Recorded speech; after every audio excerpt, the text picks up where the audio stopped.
Hello everyone, it's Bella Malloy here, host of Seek Travel Ride, welcoming you to another brand new episode of Cycle Shorts. These are our midweek mini episodes where I share what it was like for one day of your trip from one of our listeners.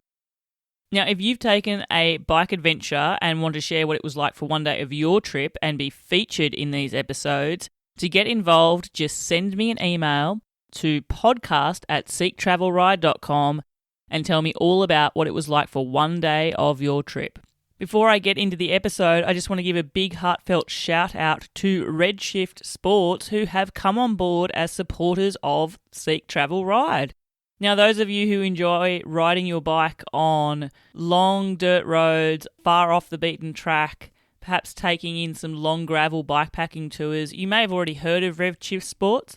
They're a great company that manufacture suspension seat posts, stems, and also some great handlebars too. They've come on board to support this independent podcaster out. I am trialling some of their products now, and so far my insights are that my achy wrists and hands are absolutely loving the comfort that the suspension stem is providing them. I never realised just how rough our Pyrenean roads were until all that road buzz was taken out of them. A big thank you to Redshift Sports for supporting the show.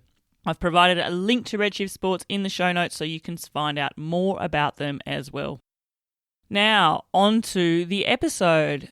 This week we feature Helen Dainty and one day of her trip. She's going to take us to a day spent in Palestine. It was the last day there before she crossed back over into Israel.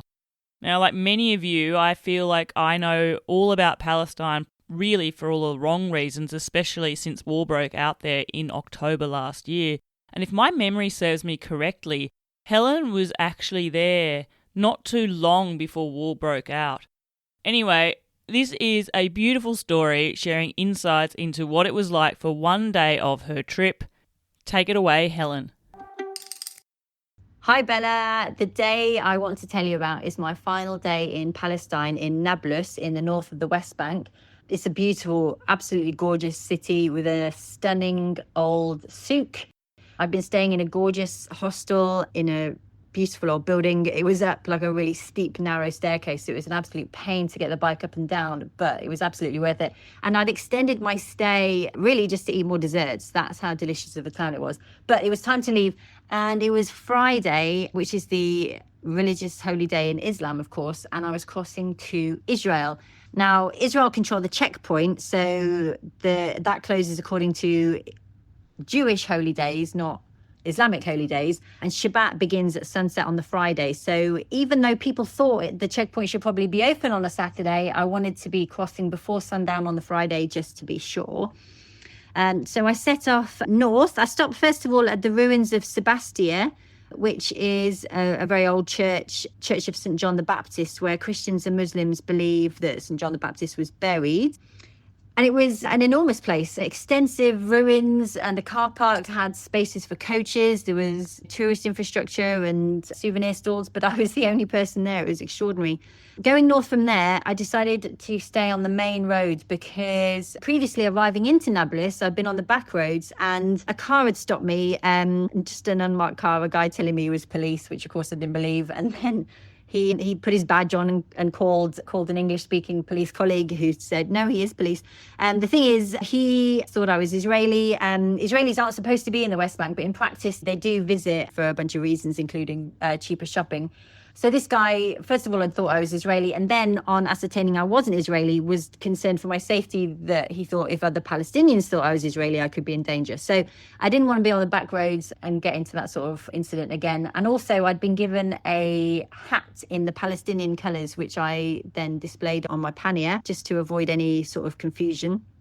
But I still received a lot of shaloms that day, which is a curious thing. I think a lot of Palestinians still saw me and wanted to tell me, we see you, we think you're Israeli and we see you. So people said shalom to me quite a lot that day, which was quite bizarre, but I was getting close to the border. I stopped next at a place called Berquin, where there's another incredibly old church, one of the oldest churches in the world. It's built around a cave where Jesus is said to have cured 10 lepers. And then about 300 years later, St. Helena developed the cave into the chapel. So yeah, one of the oldest in the world. From there, I arrived into Jenin. Now, there's no reason for tourists to visit Jenin necessarily. It's basically like I think it started out as a refugee camp, which has just developed into an entire town now. There is one sort of point of interest for tourists, which is called the Freedom Theatre, which is 12 years old or something. But again, it was Friday, everything was closed, and the souk was closed, so there was no reason for me to hang about. So I went to the checkpoint, and I arrived there in good time. It was well before 5 p.m, but I arrived to find the checkpoint closed. So I was pretty gutted, as you might imagine. And then I had to decide where to stay and how long was it going to be closed for. Was it going to be closed for all of Shabbat? Nobody really was able to give me like a solid answer. Had to work out where I was going to sleep. As I say, there's no like hostels or tourist infrastructure in Jenin. So these Palestinian guys, they saw this lost. They obviously wanted to help me. There was a bit of a discussion, phone calls were made, and I was taken back to this area around Jenin next to the border with Israel. It's very rural. So there's lots of farmland, and I was taken to some family's farm where there was a sort of plastic tarp. You couldn't call it a building because it was tarp, but like a tent made of plastic. And I guess it was like a break room for the workers on the farm, just like some shelter, and there was like a bed/bench. And the family just were so nice to me. They gave me a bunch of food. They showed me around their farm. And there was a bit of discussion about whether or not I would be safe there, because the Israeli army regularly do like raids into Jenin. In fact, there'd been a raid when I was in Nablus in which 2 Palestinians had been killed. So there was some question about how safe I would be there, but it was decided that I would be okay. So I was left in this little tent by the border on the farm. And yeah, everything was fine. The next morning, I went back to the border to cross. And again, most people don't really know the workings of this border because they have no reason or no ability to cross the border. So some people said it would open at 8. Some people said it would open at 10. In fact, it opened from 8 going from north to south. So people could cross from Israel into Palestine to go shopping. And then I thought it was going to open from 10 going north, but in fact, it opened at 11. And there was a big discussion, first of all, after waiting all this time, and I had a puncture to fix, so at least I had something to do with myself. But finally at 11, and keep in mind, I'd showed up to the border at 4:30 p.m, so I'd already been there for like almost an entire day at this border now. So finally, the border opened, and I was told, you can't cross here, it's not for bicycles. So I was like, oh no, what am I supposed to do? Tell me, where can I cross? I'm going to Nazareth, which is directly north. Tell me how to get there, please. So there was a bit of discussion with the guy up in the tower, and I was allowed to cross, thank goodness. But there was a great deal of more interview than I'd had when I'd crossed from Palestine, from Hebron into Israel going south.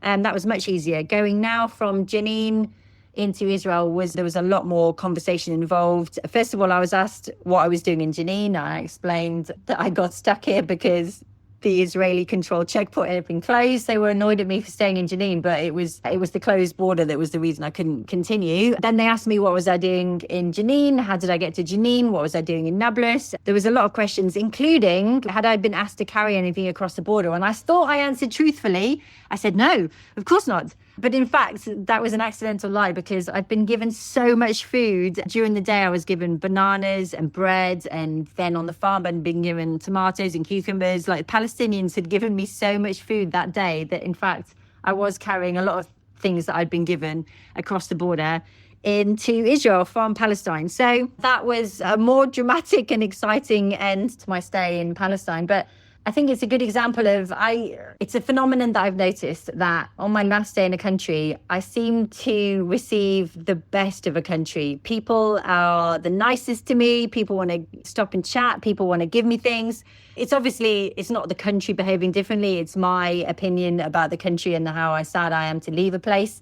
But yeah, this last day in Palestine was testament to that so many people had wanted to give me fruit and vegetables and find me a place to stay. It was a really beautiful last day in Palestine. Thank you so much, Helen, for sharing one day of your trip and sharing a side of Palestine that I really didn't know anything about. It always amazes me just how much history is condensed into that part of the world. And I especially really loved your anecdote that you've learnt about yourself as a long-term bike traveller, that the very last day spent in a country that country seems to show you the best of itself. Listeners, if you're interested to hear more about Helen's story, I have linked to her previous guest episode. Hels is a long-term bike traveller, a self-proclaimed bike hobo, I think she calls herself. I interviewed Hels last year for a great episode to learn all about her bike nomad lifestyle. I've provided a link to that episode, and I've also provided a link to the YouTube episode which Hels put together as well, sharing this very day. So you can see the visual side of this story as well. Thank you, Hels, for sharing your story. Now, I'd also love to give a shout out to all of you awesome super fans who have continued to support the show and have bought me a virtual coffee on the Buy Me a Coffee Seek Travel Ride page. This week, I'd like to say a big thank you to Sophie. Sophie says, "Thank you, Bella, for providing such an inspiring and interesting podcast. I love listening and I'm tucking away the knowledge I'm gaining for some of my future adventures." Well, thank you, Sophie, for supporting the show. I'm glad that you're taking inspiration from all the guest stories, and I'm keen to find out where these future adventures will take you. Chazza66 says, "Thanks for these podcasts. I'm off the bike at the moment following a medical incident, and these stories are really helpful and full of stimulation." Well, thank you, Chazza66, for supporting the show. I'm really sorry to hear that you've had a medical incident which has kept you off the bike, but I'm hopeful that listening to the podcast episodes and hearing my guests recount their stories and experiences from their bike adventures will be a great hit of wanderlust and inspiration for you to be plotting out future ones when you can get back on the bike and turning those pedals again. Thank you for supporting the show. Listeners, if you would like to also show some support for what I do here producing and hosting Seek Travel Ride, you can do so really easily by clicking on the Buy Me a Coffee link in the show notes. I really welcome all of your support, and I especially love reading your messages as well. Thank you so much, and until the next episode, I'm Bella Malloy. Thanks for listening.